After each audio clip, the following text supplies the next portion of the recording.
My name is Peter Smits. I'm the CEO and founder of Globaltrack. Globaltrack started in 2001. I actually came here as a student to do a feasibility study for Globaltrack with a guy by the name of Ernst Swans, who had this idea for satellite tracking. And while doing that, I really enjoyed South Africa and I really believed in the business. So that's how it started. And Ernst and I started it together when Ernst passed away. And we kept on going. It was very much a lifestyle business in the beginning, probably for the first 10-15 years, to be frank. Great time, a lot of fun, but then the moment came that we had a listed company that wanted to buy us, and they came with frankly a very good offer, but I decided no, and I decided no because it wasn't done yet. It felt almost like we haven't even started yet, so we said no to them. This probably was a bit of a shock to them as well as to me. But we also, and I also realized like it now needs to change. We now need to go from a lifestyle business to really a proper business, if I can call it that, and a proper business that can compete on a African and maybe even global scale. The name says it, right? Globaltrack. We went back to the drawing board and tried to start to figure out how do you go from a lifestyle business to a bigger organization. It's a lot harder than I thought it would be, especially if you're a founder entrepreneur. But we managed, and we now operate in Africa. We're probably the third largest in fleet, and we are operating in Europe, so only the beginning. What you see is that they're almost like steps or phases. What I like to call like a small team, maybe 10, 15 people. Everybody does everything, very little processes, everything is sort of recorded by doing it and by people knowing. Then you start to grow and then you hit like this ceiling of around 30 people where you'll start to have at least one person next to you as the founder that can manage it, and it starts to have some sort of processes, mostly in finance where obviously it starts.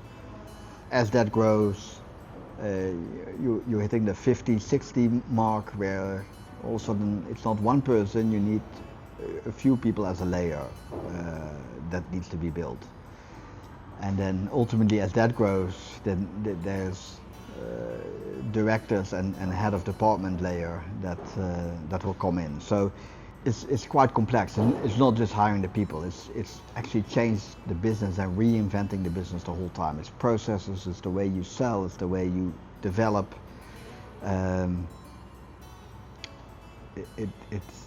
It's actually the culture. With each step, your core culture stays, but it's not as entrepreneurial when you're with 5 people or is when you are with 75 people.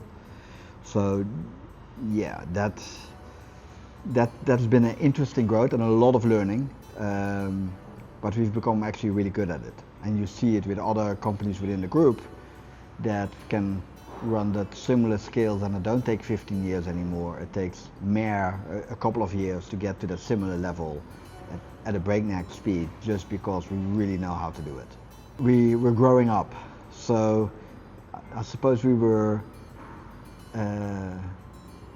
more in our, let's call it early teen years, and then we went to our early 20s, and I feel we're almost in our late 20s, early 30s, so it's still a far way to go, but yeah, you become more mature. I think that is really, for me personally, what happened, and that's what needs to happen, otherwise it stays a lifestyle business.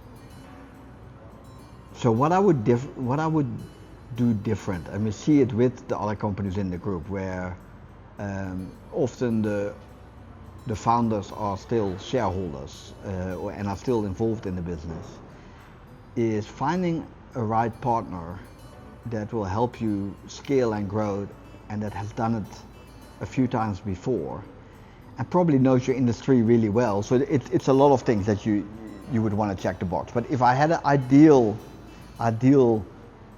if I could go back 20 years and have an ideal thing, I would say, can I find someone that understands what we're doing from the technology point of view, that understands and knows how to bring a business from 5 people to 150 people, and not only from the people but also from the sales, from the finance, from operational processes. Yeah, that would have shaved off 15-20 years of our trajectory. We would be there a lot quicker, and frankly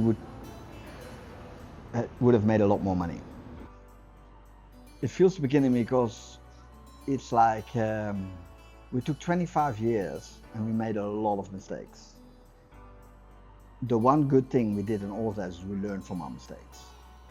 So it feels the beginning because it's almost like we graduated. It's like when you graduate university, right? You had this whole school career for 20 odd years, but nobody goes to the end.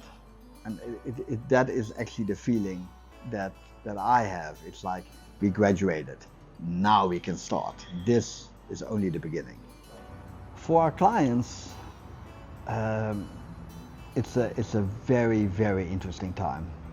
I think the big shift has happened from where we were a top technology provider. That's how we started. Here's satellite tracking and put it on your trucks that go cross-border, to we understand your business and we take time to understand your business.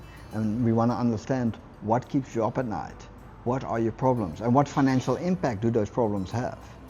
And then let us be the experts that come up with a technical solution that will solve or mitigate those problems for you.